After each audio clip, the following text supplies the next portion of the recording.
JD. Ang kwentong ito ay hango sa totoong buhay. Mula ito sa isa nating kabayan na itago na lamang natin sa pangalang Yani.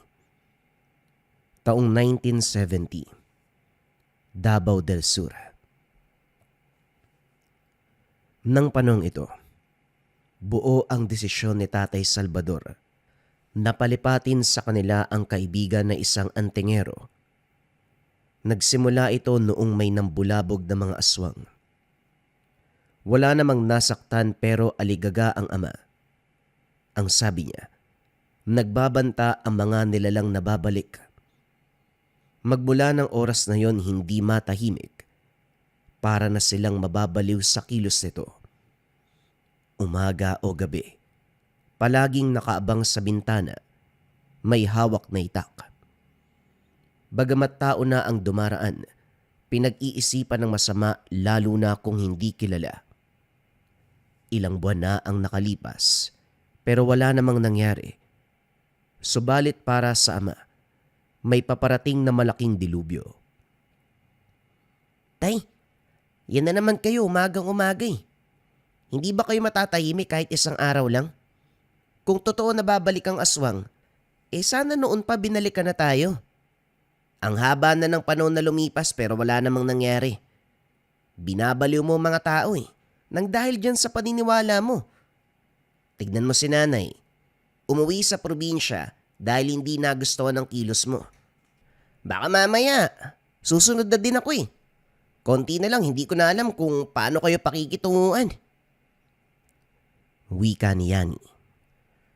Di magsilayas kayo. Hindi ako namimilit basta darating ang araw. Mananalanta muli ang mga aswang. Hindi pwedeng magpakampante. Hindi tiyak kung anong oras o kung anong araw sila babalik. Tugon ng ama. Maigpit ang pagkakahawak sa itak. Napabuntong hininga si Yani. Napapailing na lumabas ng tahanan habang tanaw mula sa bintana ang ama. Naisip na idulog sa bayan para ipatingin sa eksperto. Sa paglipas ng panahon, malinaw sa kanya na nasisiraan ito ng bait. Nauunawaan niya na may epekto sa tao ang matinding takot at ito ang nakikita kay Tatay Salvador. Magmula sa oras na sinalakay sila ng aswang. Pagsapit ng hapon dumating ang antingero. Masayang nag-usap kasama ang ama. Hindi maiwasan ng binata na pansinin ang presensya nito.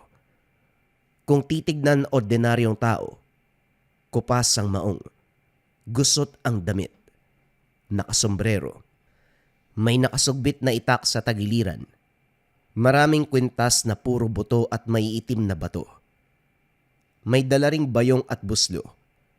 Halata sa pag-uusap na matagal nang magkakilala. Maya-maya pa tinalakay ang usapin tungkol sa aswang. Detalyadong sinalaysay ni Tatay Salvador ang kaganapan. 10 oras ng gabi, bigla na lang may bumangga sa bahay. Sunod-sunod, kaya lumabas ang ama upang tignan. Pagbukas pa lang ng pintuan umatake ang nilalang. Walang napuruhan pero nagdulot ng takot ang mga ito. Hindi mabilang kung ilan sa dilim ng paligid, pero malinaw na hindi nag-iisa. Kung umangil pa ay sabay-sabay. Umaaligid sa loob ng ilang sandali. Pagkatapos ay kusa ding umalis. Sigurado ka ba talaga na nagbantang babalik? Malay mo nagkamali ng inatake. Kaya nang makita ang pamilya mo hindi tinuloy. Kasi nga, hindi naman kayo ang punterya. Kahit halimaw ang mga aswang, kung hindi kayo ang gustong patayin, hindi kayo bibiktimahin. Wika ni Mang Pilo. Sigurado talaga ako pare. Natandaan mo ba yung nangyari sa atin noon? May umatake sa atin. Hindi tayo pinuruhan pero paglipas sa mga taon bumalik. Yun nga ang dahilan kung bakit nasa WCOC. Hindi mo ba natatandaan? Ganun nga pero malay natin. Hindi naman ganon ang nangyari sa'yo. Hindi sa lahat ng pagkakataon pare-pareho ang kaganapan. Sandali nga, bakit parang ayaw mong tumulong? Antingero ka naman ah. May sapat kang kargada para humarap sa aswang. Marami ka na ring napuksa. Kaya, bakit ka nagsasabi ng ganyan? Salvador, gusto ko lang naman na unawain mong mabuti ang tungkol dito.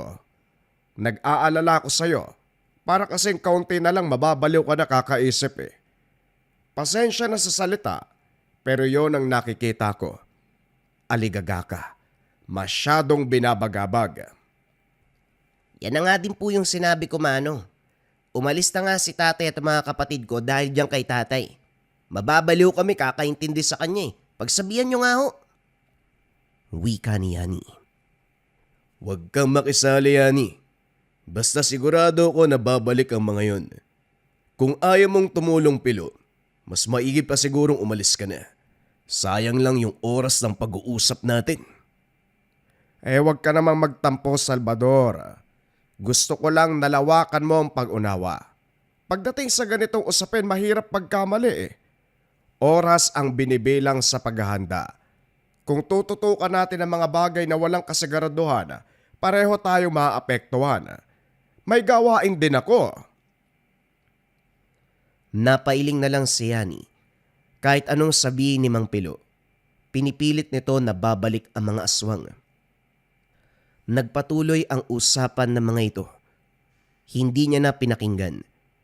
Maya-maya pa napansin na binasbasa ng lugar. Naglagay ng pangontra sa bawat haligi ng tahanan. Nagsabit sa mga bintana at pintuan. Nagbigay ng langis at tinuruan si Tatay Salvador ng maikling dasal pang taboy. Maging ang palatandaan na magpapatukoy na merong aswang sa paligid. Hindi nagtagal si Mang Pilo. Nagpaalam na rin pagkatapos. Hinatid ng ama pero mababakas na merong hinanakit. Hindi na lang din nagsalita si Yani. Hindi na nais pang pahabain ang sitwasyon. Lumipas ang mga araw. Walang nangyari. Ni isang beses man hindi napansin na may nagparamdam na aswang. Subalit patuloy pa rin si Tatay Salvador sa pagmamasid sa paligid.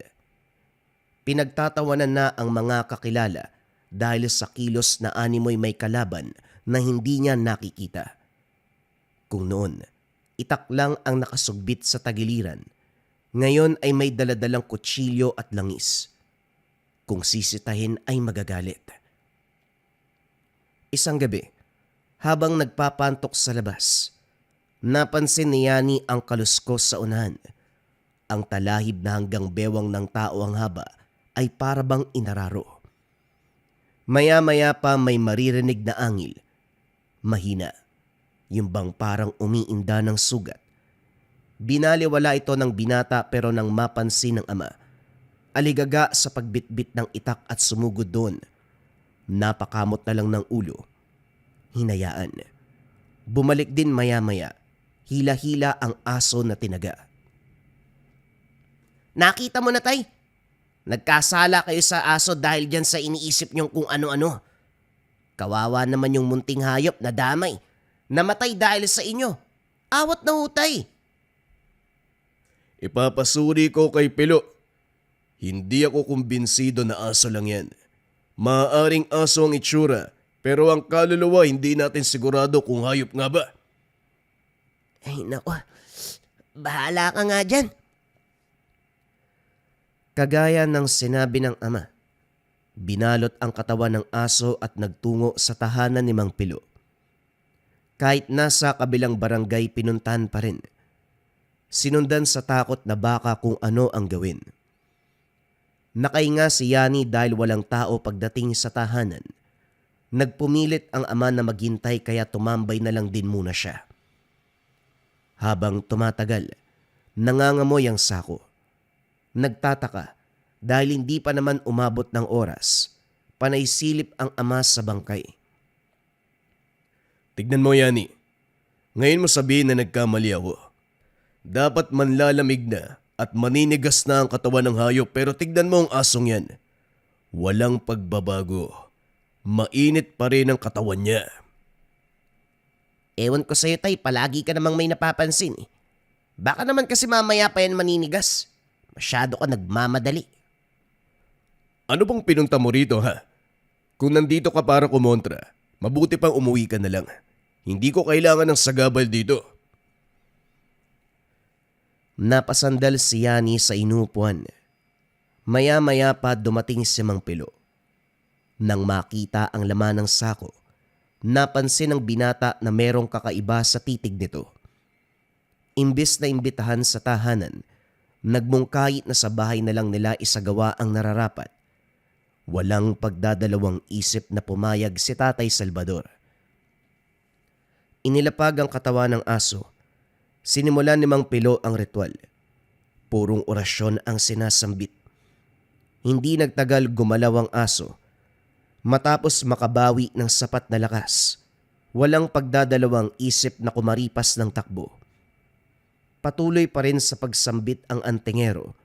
Ginising ni Tatay Salvador para ipaalam ang nangyari. Sa halip na habulin ang aso, hinayaan itong makatakas. Anong nangyari? Bakit ganun? Ang sabi mo kanina, riritwalan para malaman kung aswang ba o hindi. Ginawa mo nga, binuhay mo eh. Pero pinatakas mo, ano yun pare? Wala na rin tayong maaabutan kung hahabulin pa yan. Malamang nakalayo na yon. Huwag kang mag-alala. Nakita natin ang kilos ng aso. Walang duda, isa nga itong aswang. Si Yani na nagmamasid ng tahimik sa tabi, may napansin. Sa pagkaripas ng aso, hayop pa ito sa paningin. Pero nang makalayo ay biglang naghubog tao. Huminto pa ito. Lumingon sa gawin nila na para bang may pinapaiwatig. Nang sulyapan si Mang Pilo, bagyang tumango. Hindi maintindihan ng binata kung ano ang nangyayari, pero bumulong ang isip ni Yani na may mali. Magmula sa puntong ito, binabantayan na ang kilos ng antingero. Pagkatapos sa labas, inimbitahan ng ama sa loob ng tahanan. Tumanggi ito. Nagbigay ng rason na sa bakuran na lamang tatambay. Dagdag dahilan na magbabantay sa paligid laban sa aso. Aniya, malaki ang tsansa na babalik kaysa sa labas na lamang siya. Pero hindi ito ang napansin ni Yani. Panay tingin sa haligi kung saan inilibing ang pangontra. Sa bintana, sa pintuan, na para bang ayaw maabot ng bisa. Hindi naisip ng binata ang matulog. Himbing ang ama sa kabilang kwarto. Samantala siya ay nag-aabang sa bawat galaw ni Mang Pilo. Nakaduyan lang ito, pero mapapansin na bumubuka ang bibig. Animoy may sinasa ulo. Hindi nagtagal tumayo ito at naglakad palayo. Sinundan ni Yani sa kapatagan na pinagpapastulan ng mga kalabaw at baka. Naabutan niya ang matanda na may kausap. Ang nakakapagtaka, parang wala na itong buhay. Nakatayo lang, walang emosyon, walang sagot sa anumang salita ni Mang Pilo. Mahaba ang pag-uusap, saktong masaksiyan ang katotohanan. Nagpalit ng anyo si Mang Pilo. Hindi makapaniwala sa bumungad. Ang buong akalay antingero ang kasama, yung pala isang impostor. Maya-maya pa bumalik ito sa anyo ni Mang Pilo. Nagmamadaling bumalik sa tahanan. Naiwan ang binata sa pastulan. Nagtatago pa rin. Hindi makakilo sa takbo ng kaganapan. Sumikat na ang araw ng makauwi. Natigilan ng dumako ang tingin kay Mang Pilo. Dahil sa nangyari kagabi, hindi malaman ng binata kung totoo o impostor ang kaharap. Nang mapansin naman siya ng ama, kagad itong nagtanong. Ayusin mo ang tingin yan eh. Para kang humuhusga ng pagkatao. Saan ka ba nanggaling? Ang aga mong nawala. Hoy, batang to. Ang aga-aga sinusubuan ng pasensya ko. Mag-igib ka ng tubig sa sapa tapos magdilig ng halaman. Bilisan mo. Tumutunga nga ka pa. Kagad dinampot ang galon. Nagmamadaling nagtungo ng sapa. Habang nagsasalok ng tubig, hindi pa rin mawala sa isipan ang nangyari. Pabalik-balik hanggang sa sumakit ang ulo. Nakakahawa pala talaga yung pagiging baliw. Una si tatay, ngayon ako naman. Hindi na kami nilubayan pero totoo nga ba na hindi si Mang Pilu yun? Hindi rin naman ako namamalikmatay. Ewan, ang sakit ng ulo ko. Pagbalik ng tahanan na abutang nag-iinuman, dumagdag sa pagtataka dahil hindi naman tumitikim ng alak si Mang Pilo. Lumapit sa mga ito, nakipagsabayan para mapansin sa malapitan ang antingero. Hindi nagtagal, naging malinaw na sa binata ang kilos. Mailap pagdating sa titigan. Pakalat-kalat kung tumingin, panay ang iwas.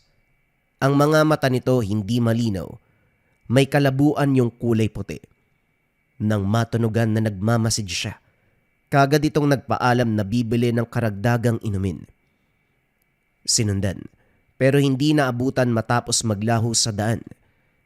Sa puntong ito ay napaisip si Yani na puntahan ang tahanan ni Mang Pilo. Nakita ang nakababatang kapatid. Dito nalaman na lumuwas ng ibang lugar ang antingero. Noong nakaraang araw pa umalis. Linggo pa ang bibilangin bago makauwi. Kinilabutan sa nalaman. Dinala ang binata sa kanila para tignan kung sino ang kausap ng ama. Teka, si Jumbo yan ah. Yung loko-loko na kamuntikang puksain si Pilo. Naku, aswang yan ah. At sa pagkakalam ko, may lolo yan na aswang din. Hindi nakakapagtaka kung nagaya niya ang mukha ni Tio Pilo. Mahusay ang lolo niyan sa mga ritual at orasyon. Wika ni Dennis. Sigurado ka ba? Sa paningin ko si Mang Pilong nakikita ko sa kanya. Tugon ni Yani. Sigurado ako. Eto, kapag nakatsyempo ka, isaboy diretso sa muka. Mababasag ang panlilin lang yan at lalantad ang tunay na itsura. Huwag ka matakot, nandito ako sa tabi mo. Sasaklolo ko kapag kumpirmado na si Jamboy. Malaki ang atraso niyan eh, lalo na kay Tio Pilo. Tumango si Yani. Nagmamadaling lumapit sa pinagtatambayan ng impostor at ng ama. Upang hindi mahalata, nakisali sa inuman ang binata. Nakipagkwentuhan, nakipagbiruan. Nang makatsyempo walang pagdadalawang isip na sinaboy ang itim na apog. Sumigaw ito ng napakalakas at nagwala. Maya-maya pa lumantad ang tunay na itsura. Maging si Tatay Salvador na lasing na sana. Biglang natauhan, walang pasabing bumunot ng itak. Hinabol ng taga. Sumaklolo na rin si Dennis. Sinisigaw ang pangalan ni Jamboy. Kumaripas ng takbo ang huwad. Naabutan nila at hindi pinalampas. Binugbog ng binugbog. Pero nahinto nang marinig ang mabibilis na mga yabag. Mula sa kakawyan, lumitaw ang hindi mabilang na mga anino. Sa udyat ni Dennis, nagmamadaling umatras. Dito nakataka si Jamboy. Bakit hindi natin tinuluyan yung lalaki? Hinayaan pa talagang makaalis. Patay na sana eh. Nakita niyo naman po siguro yung mga anino, Manong. Kapag sasaktan natin si Jamboy, malamang pupuruan tayo ng mga yon. Kung hindi niyo na itatanong, sila ang tinatawag na patay ng mga aswang. Mga namayapang aswang pero nagbalik buhay. Silang bigo na maipasa ang sumpa bago pumanaw. Sinamantala ang pagkakataon. Hawak sila ngayon ni Katelmo. Sino naman si Katelmo? Kanina Jamboy tapos Katelmo. Ang dami mong nalalaman eh. Nagkataon lang po na alam kong tungkol dito. Si Katelmo isang babaylan na lumihis ng daan. Imbis na gamitin ang kapangyarihan sa tama, sinamahan ito ng kasamaan. Bumubuhay ng mga patay na aswang. Hawak ang karamihan sa mga malanig. Duda rin si Teopilo na ito ang sumugod sa inyong magkakaibigan at sa kasalukuyang pamilya niya. Tignan mo nga naman. Ayaw pa niyang maniwala sa akin. Kumukontra pa eh. Ito rin pala ang hinala. Ang labo ng chewin mo. Nasaan ba siya ngayon at nagawa pang nakawin ang pagkatao niya? Naglalakbay ho sa karatig bayan. Nangangalap ng impormasyon tungkol kay Katelmo. Huwag yung isipin na binabaliwala kayo ni Tio. Naghanap siya ng paraan. Nakahinga si Yani. Sa kabilang palad, nagsisisi dahil hindi pinaniwalaan ang hinala ng ama. Lihim na humingi ng tawad sa pag-iisip nito ng masama. Magmula naman sa puntong ito, naging alerto sa bawat oras. Makalipas ang araw, kapansin-pansin ang pagbabago ni Tatay Salvador. Likas ang pagkamainitin ng ulo, pero ngayon ay sumobra.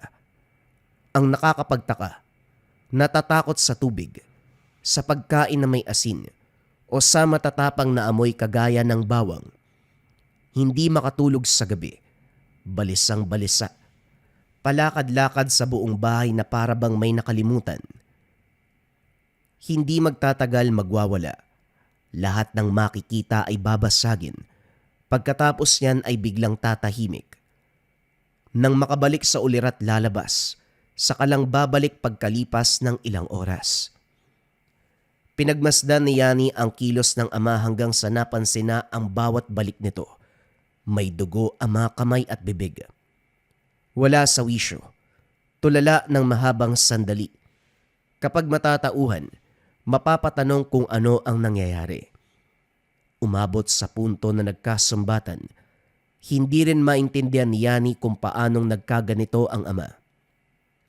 Parehong naguguluhan. Hindi naglaon. Oras na ang nakapagsabi sa kaganapan. Kakagaling lang ni Yani sa pakikigapas ng palayan. Inabot ng gabi. Dahil hapon na nang simulan. Sinalubong ng kaganapan kung saan nakalambitin sa puno ang ama. Inakalang kumukuha ng bunga pero bigla siyang sinunggaban. Dito malinaw na napansin ang itsura. Nangingitim. Nanlilisik ang mga mata. Naglalaway.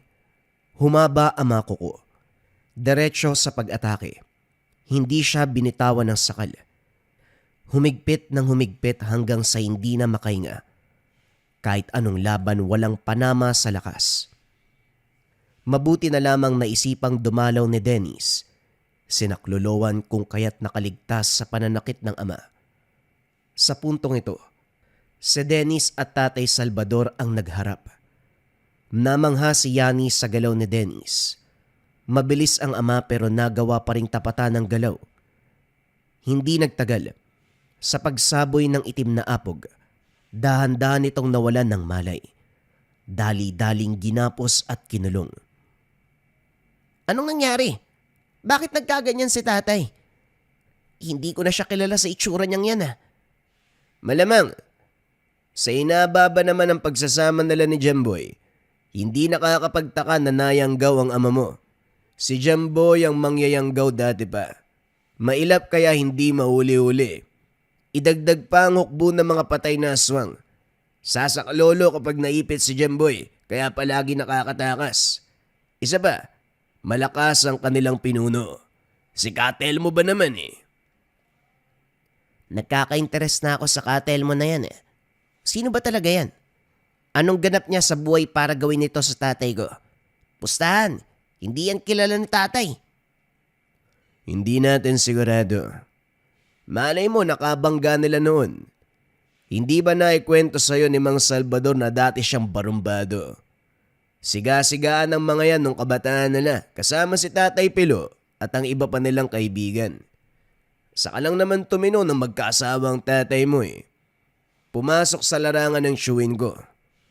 Mabuti nga, naisalba pa ang mga imahe kasi kung hindi, hanggang sa ngayon masama ang tingin ng mga tao sa kanila. Napabuntong hininga si Yani. Bumaling ang pansin sa ama. Halimaw pa rin ang itsura. Ayon kay Dennis, hindi mapapadali ang pagbabalik ng anyo dahil babaylan ang nasa likod ng pagkayanggaw.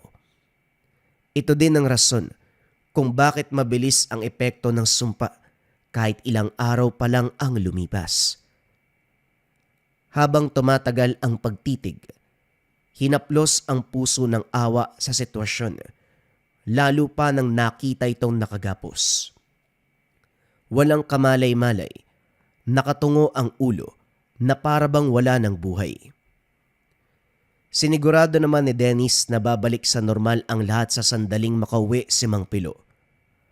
Araw ang binilang bago ito nakabalik. Hindi nagtaka sa naabutan.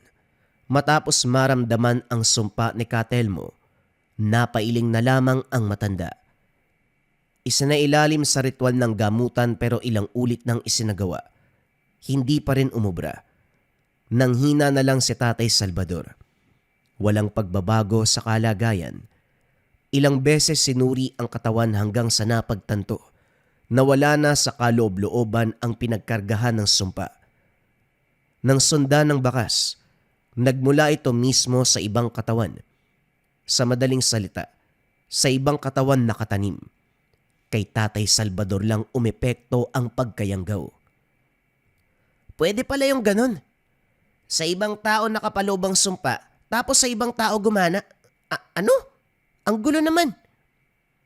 Posible yan. Lalo na kung may mataas na karunungan ang nasa likod nito.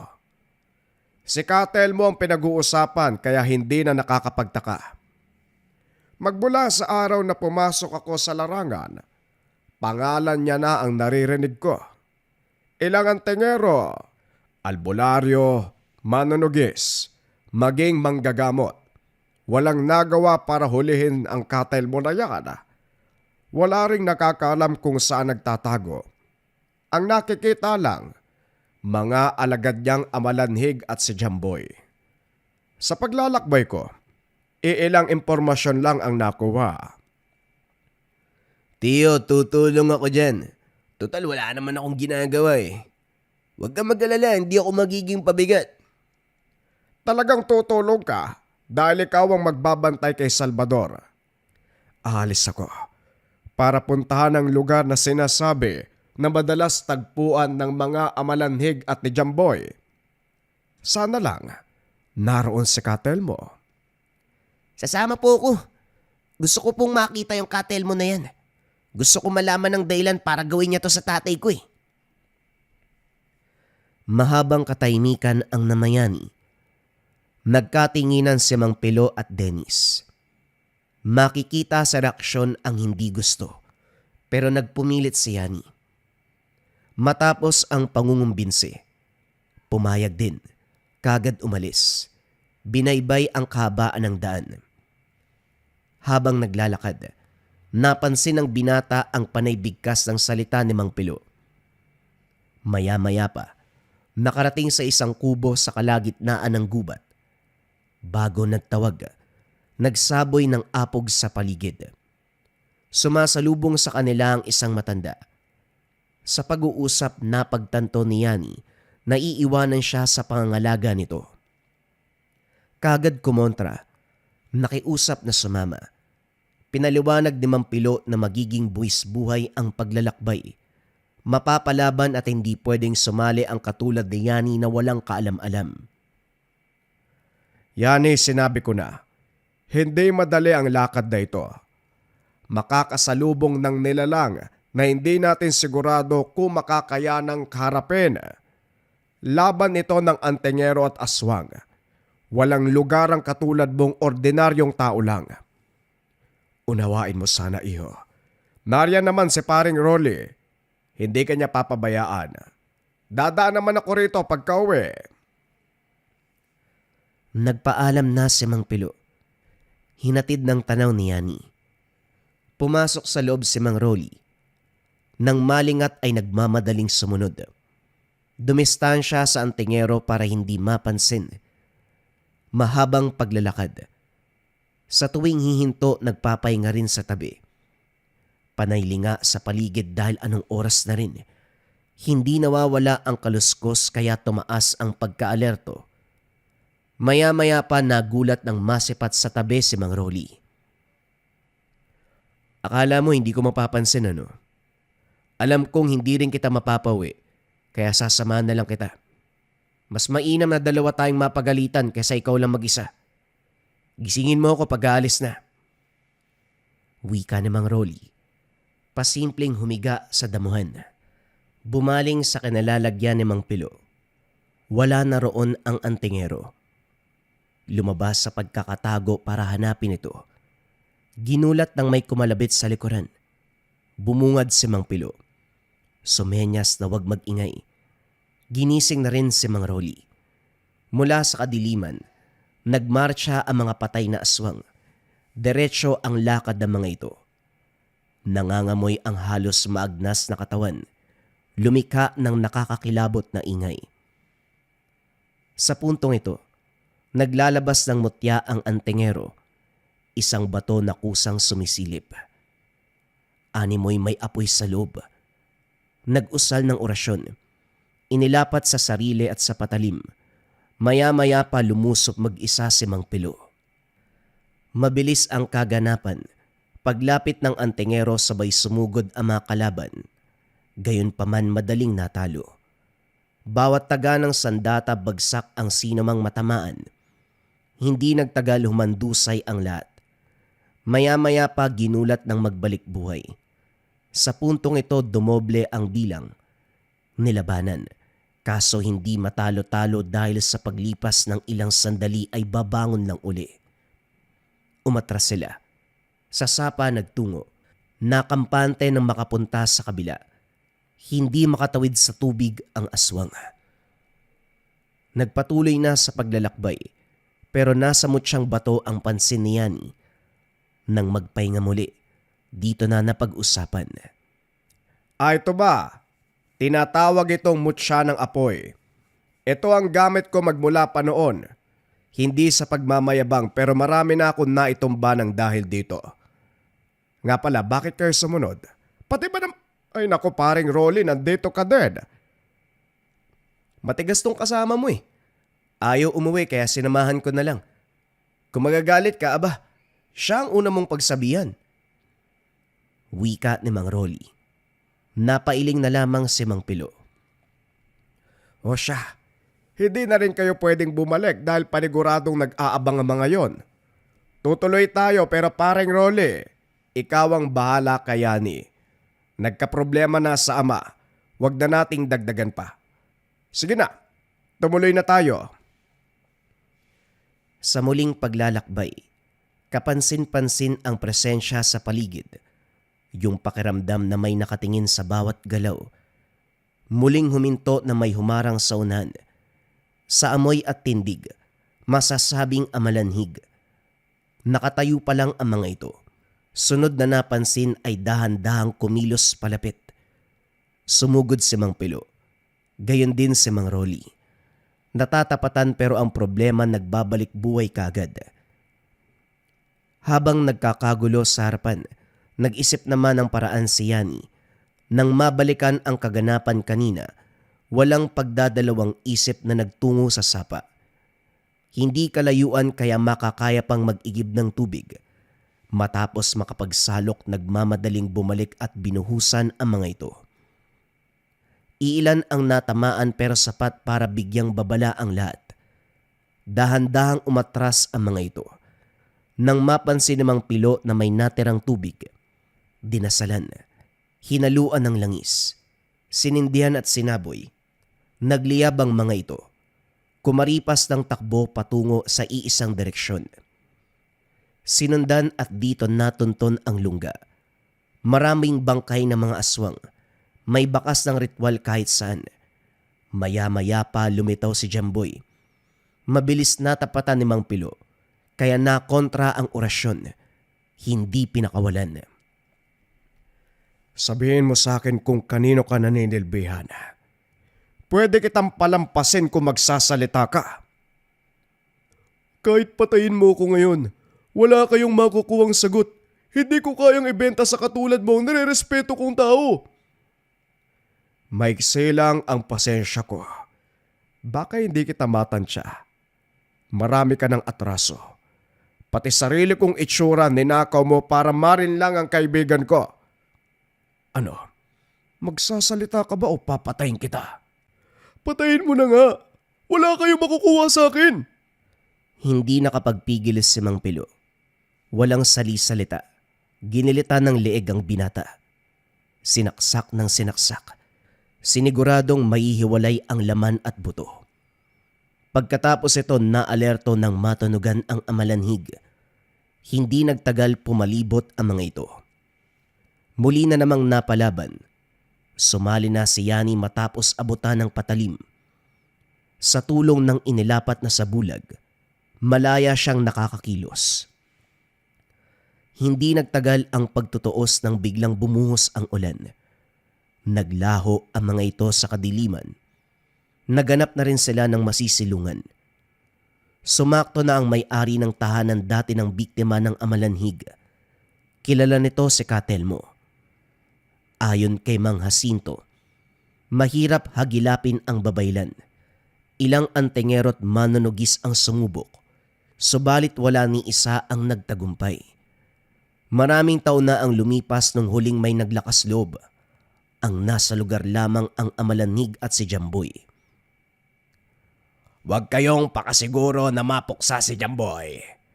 Ganyan din ang akala ng mga nauna sa inyo. Si Katelmo ang pinag-uusapan dito. Isang babaylan na kalaunay umanib sa kaliwa.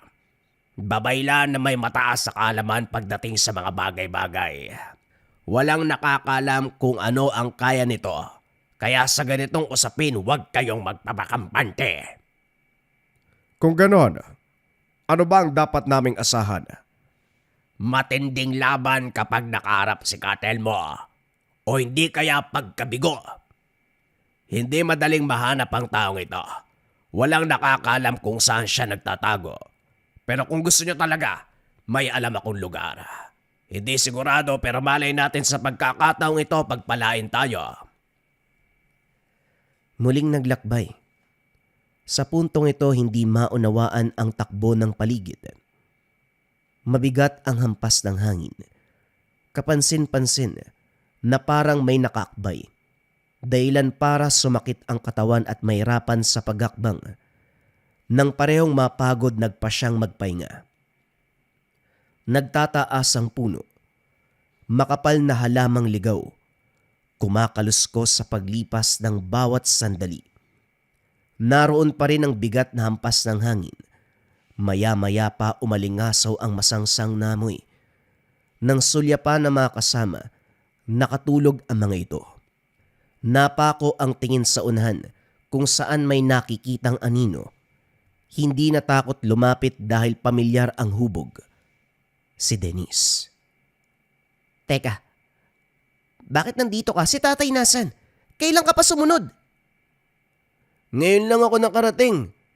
Akala ko nga hindi ko kayo maabutan. Maayos naman ang tatay mo. Nasa mabuting kalagayan na siya. Nakita ko si Katelmo. Hindi pa siya nakakalayo. Sundan natin. Teka, gisingin natin sila. Dapat malaman ni Mang Pilo. Matatagalan pa. Dalian natin bago pa makalayo. Susunod din ang mga yan kapag nalamang wala ka na. Halika na. Sa pagkataranta, sumunod na lamang si Yani. May kalayuan ang nilakbay pero pagdungaw sa baba ng burol. Maraming palatandaan na nakatarak sa lupa. Maya-maya pa natukoy na libingan ng mga aswang. May kuweba sa unahan na may iilang amalanhig na nagbabantay. Nag-abot ng patalim si Dennis. Tinanggap ito. Sabay na bumaba ng burol. Nauna si Dennis. Tahimik at maingat na sumunod si Yani. Bumilis ang lakad nito. Laking gulat nang makipag-usap sa mga aswang. Paglingon, malinaw na isa itong huwad. Lumantad ang katotohanan, ito ay walang iba kung hindi si Jamboy. Kagad sumunggab. Tumila po ng binata, nagtamo ng kalmot sa muka. Walang nagawa kung hindi sumigaw ng sumigaw. Hanggang sa dumating si Mang Pilo. Ilang buhay ba meron kang hayop ka? Pinatay na kita kanina. Sa dami hindi ko mabilang eh. Hindi mo nga kasi kami mapapatay. Lalo na ito mga kasama mo. Gusto mong malaman kung bakit? Paano mo mapapatay ang mga nilalang na matagal ng patay? Nang marinde sa Mang Pilo, sinugod ito. Ginamit ang buong puwersa ng mutya kaya't tinamaan. Masama ang tingin ni Jamboy. Inutusan ang mga amalanhig. Muling sumiklab ang labanan. Alerto ang lahat dahil sa pagkakataong ito kinokopya ang mga mukha nila. Nagdadalawang isip manakit sa takot na baka mapuruhan ang tunay. Sa kabila ng kaguluhan napansin ni Yani ang ginawa ng antingero. Inihipan ng dasal ang mutya. Pagkatapos inilagay sa bote na puno ng langis. Inihagis sa ere. Tinaga ng patalim. Pagbasag ng bote, saktong tinamaan ang mga amalanhig. Basag maging ang orasyon ni Jamboy. Sinindihan at sa pagkalat ng apoy, natusta ang lahat. Hindi napansin ng binata kung paano, pero sa puntong ito, hawak ng antingero si Jamboy. Nakapalupot sa leeg ang mutya. Hindi ito nakapalag. Walang nagawa kung hindi sabihin ang kinalalagyan ni Katelmo. Walang tao sa kuweba kung saan namamalagi ang babaylan. Ayon kay Jamboy, umalis ito at sa gabi pa babalik. Mataas ang sikat ng araw kaya kinakailangang palipasin ang mga oras.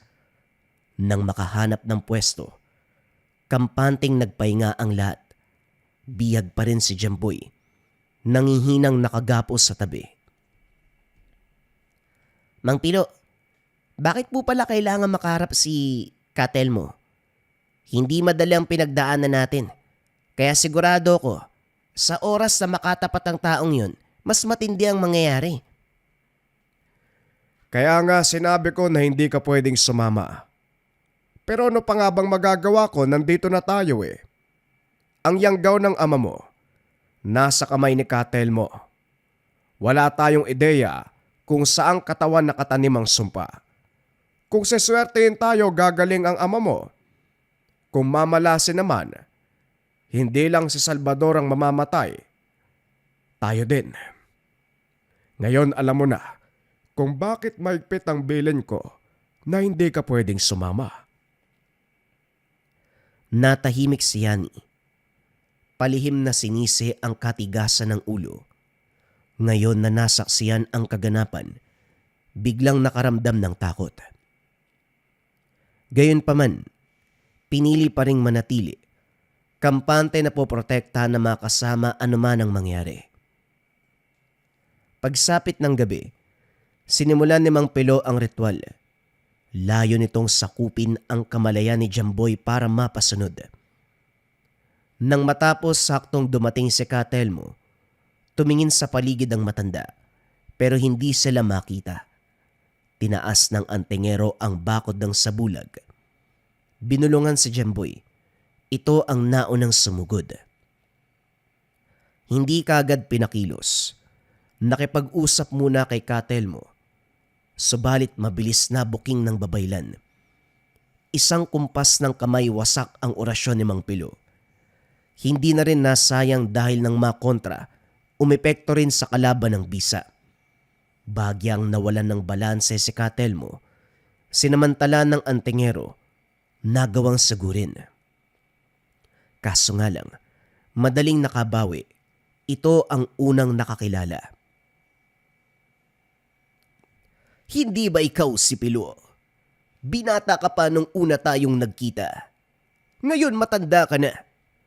Hindi ko inasahan na matapos ang mahabang panahon, magkakaharap tayo. Anong meron at naparito ka? Mabuti naman at kilala mo pa ako. Gusto ko lang malaman kung ano ang pamamaraan mo ng pangyayanggaw. Masyadong pakalat-kalat ang tauhan mo. Dinali ang kaibigan ko. Hindi ko magamot hanggat hindi malaman kung saan nakatanim ang sumpa. Ito bang kaibigan mo ay si Salvador? Huwag mong isipin na nagkataon ang nangyari sa kanya. Sinadya ko talaga. Masyadong nangingialam sa gawain ko kaya tinuruan ko ng kaunting leksyon. Kumusta siya? Lalabas na sana sa pagkakatago si Yani pero pinigilan ni Mang Rolly. Kung lalagpas siya sa bahagi kung saan hindi nasakop ng sabulag, madadamay sa paghaharap ni Mang Pilo at Katelmo. Pinanood na lamang ang kaganapan. Sa puntong ito nagsasalita sa ibang lengguwahe si Katelmo. Maya-maya pa lumitaw ang grupo ng amalanhig. Sabay na umatake kay Mang Pilo. Kagaya pa rin nung una, babangon pagkatapos tagain. Naganap ng tubig subalit walang makita sa paligid. Maaliwalas ang kalangitan, walang senyales ng ulan. Si Mang Pilo sa kabilang banda, hindi matapos-tapos ang laban, umabot sa punto na dumadami ang amalanhig. Nangibabaw ang halakhak ni Katelmo sa tabi. Maya-maya pa sumasambit ng kataga. Sa bawat kumpas ng kamay na dadagdagan ang amalanhig. Hindi nagtagal wala itong pasabi na umalis. Kumilos si Yani, pero pumigil pa rin si Mang Rolly. Batang to masyadong nangingialam. Hayaan mong silang may karunungan na magharap. Magiging hapunan ka ni Katelmo kung magpapakita ka. Huwag ka nang dumagdag sa iisipin ng matanda. Nang ibalik ang pansin kay Mang Pilo, sa kabutiang palad na gawan din ng paraan, dinuraan ng sandata, inusala ng dasal at kiniskis ang mutya. Sa muling pagsugod, dito na isa na mga kalaban, isa-isang bumagsak. Sa pagkakataong ito ay hindi na muling bumangon. Nang humandusay ang lahat lumitaw si Katelmo, nanlaki ang mga mata habang tinititigan ang mga alagad. Wala ka na bang ilalaban? Ito lang bang nasasakupan mo? Hindi pa ako pinagpapawisan. Hindi ko inasa na sa paglipas ng panahon ay humusay ka. Hindi dapat kita minaliit. Hindi mo yata alam na ikaw ang isa sa mga rason kung bakit ako pumasok sa larangan. Hindi ko makakalimutan ang mukha mong hayop ka. Ikaw ang pumatay sa kaibigan namin ni Salvador noong araw. Ngayon naman, si Salvador ang nasa alanganin. Gagawin ko ang lahat para mapatay ka. Hanga din ako sa katapangan mo, Pilo. Sa dami ng manunugis at antingero na naglakas loob na maganap sa akin, ikaw pa lang ang unang nakalagpas sa amalanhig at kay Jamboy. Matagumpay kang humarap sa akin, pero hindi nangangahulugan na mapupuksa mo ko. Nakalimutan mo yata, mataas ang aking karunungan. Isang salita ko lang, pwede kong paghiwalayin ang katawan at kaluluwa mo. Ganun ba? Di subukan natin. Inihanda ng antingero ang sarili at nang makitang kumilos ang kalaban sumalubong ito ng sugod. Sa kabilang banda, iba ang nakikita ni Yani. Imbis na si Katelmo ang lumapit kay Mang Pilo, para bang lumabas ang kaluluwa nito sa katawang lupa at siyang nakikipagtuo sa antingero. Hindi lang sandata ang naganap. Bawat atake, sinasabayan ng orasyon. Sa unang sandali, tinalo si Mang Pilo. Panay bangon ang matanda. Paulit-ulit binagsak ng kalaban. Nang maunawaan kung paano kumilos si Katelmo, dito na inalabas ang pangmalakasang bisa ng mutya.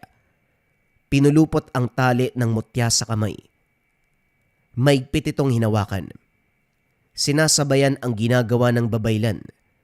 Nang umusal ito ng ritual, sinabayan niya ng orasyon.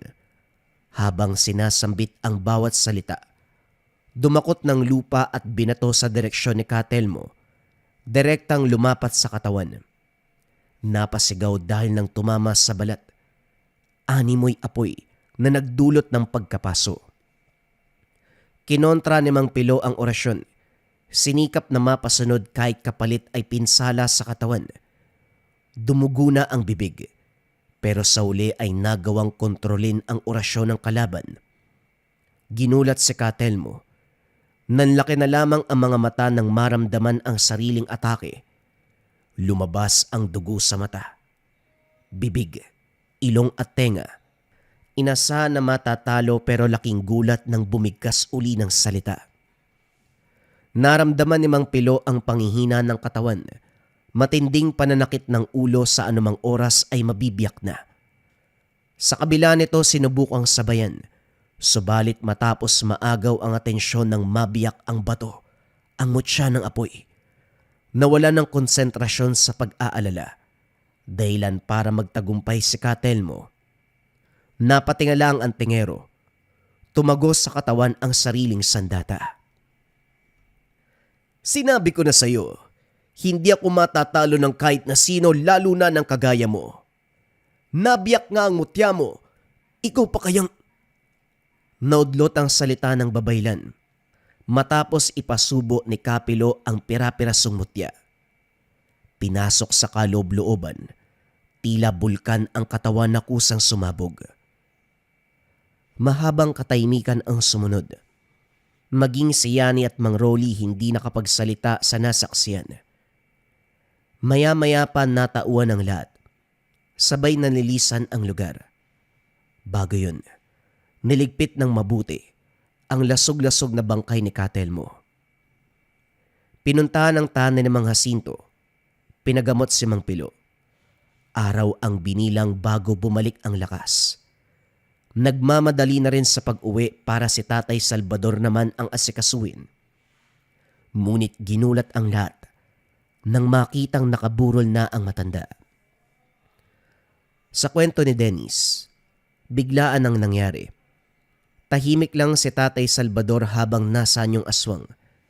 Ni hindi ito umangil ni isang beses. Sa mga unang araw gumagalaw pa ito. Nais makawala sa tali. Pagsapit ng gabi bumalik sa anyong tao. Nagmamadali sa pagkuha ng damit si Dennis para takpan ang katawan. Pero naabutang patay na. Hindi basta-basta ang pagkamatay dahil para bang sumabog ang kaloob-looban. Hindi mawari ni Yani kung ano ang mararamdaman. Natuwa na sana dahil patay na si Katelmo. Subalit kapalit nito ang pagkawala ng ama. Kung ganon, nasa katawan ni Katelmo ang kinargang sumpa. Sa oras na mamatay siya, tapos na rin ang buhay ni Salvador. Patawarin mo ko, Yani. Hindi magawang sisihin. Naintindihan na ginagawa lamang ni Mang Pilo ang nararapat. Sino ba naman mag-aakala na ganito ang magiging takbo ng kaganapan? Tinanggap ang kamatayan. Inilihim ang katotohanan. Pagkatapos ng libing, tila nagkaroon ng distansya sa pagitan ni Yani at Mang Pilo. Hindi dahil sinisisi ng binata ang antingero, mas piniling hindi na lamang pag-usapan para maiwasan ang sumbatan. Gayunpaman, pinaramdam ni Mang Pilo na nariyan lang siya sa oras na kailangan. Tinanaw ang binata sa malayo, maging ang pamilyang naiwan ng kaibigang si Tatay Salvador. Sa paglipas ng panahon pumanaw na rin si Mang Pilo. Hindi dahil sa katandaan, nilamon ng pag-iisip at konsensya. Sinisi ang sarili sa pagkamatay ng kaibigan. Hindi kinaya ang bigat. Humantong sa kamatayan. Nang malaman nito ni Yani, muling gumuho ang mundo. Nung una inakala na nababaliw kakaisip si Tatay Salvador na babalikan ng mga aswang. Sunod na namalayan ay nayanggaw ito. Mabilis ang kaganapan. Namatay ang kanyang tatay. Namatay din ang kaibigan na tumulong. Dala-dala ni Yani ang kabigatan sa paglipas ng panahon. Pero nagpatuloy pa rin siya sa buhay. Inilagay sa isipan, ano ang gugustuhin ng ama para sa kanya? Iisa lamang naman ang nais ng kanyang tatay, mamuhay ng maganda ang anak. Kaya naman ginampanan ito ni Yani. Nagkaroon ng sariling pamilya. Inalagaan ng mabuti ang buong pamilya. Isinapuso ang kaalaman, ang lahat ng natutunan. Nang minsan niyang makita ang mutya ng apoy, Nang minsan niyang masaksiyan ang babaylan, nang minsan niyang masaksiyan ang amalanhig. Pasko na, mamamasko ka ba? Maniningil ka ba? Nasa toxic environment ka ba, kabayan? Kailangan mo ba ng pampaamo sa tao? Sa ninong mo, sa mga sinisingil, or sa trabaho, mga kabayan, kung nasa toxic environment ka. Subukan mo to. Kaluban de pampaamo. Mga kabayan, may sangkap to sa loob, May mga sangkap to sa loob. Itong kaluban, galing pa to sa Negros. Gawa ng mga katutubo, itong parang banig. Pero yung mga sangkap sa loob, ang kumuha nun, Antingeros del Negros. Sila'y nagkonsagra, sila'y nagbasbas, sila yung bumuhay sa mga sangkap upang maging pampaamo sa tao at sa negosyo. JD, paano gagamitin yung kaluban? Sobrang simple lang, kabayan. Meron tong free na gabay pulang tela pouch. Ilalagay mo lang yan sa loob ng pouch, dalhin mo palagi, lagay mo sa bag mo, lagay mo sa bulsa mo, basta dala-dala mo lang. Let it work for you. Bagay nga to sa mga nasa sale, sa mga naniningil, at sa mga mamamasko, mga kabayan, para mabilis kayo makapagpalagay ng loob ng taong kausap mo. Kung interesado ka sa ating kaluban, fast-facing ang stocks nito, mga kabayan. Kung meron kayo nakitang stocks, kunin nyo na kagad. I-visit nyo ang shop ng Likha Merchandise. Mag-ingat sa mga scammers.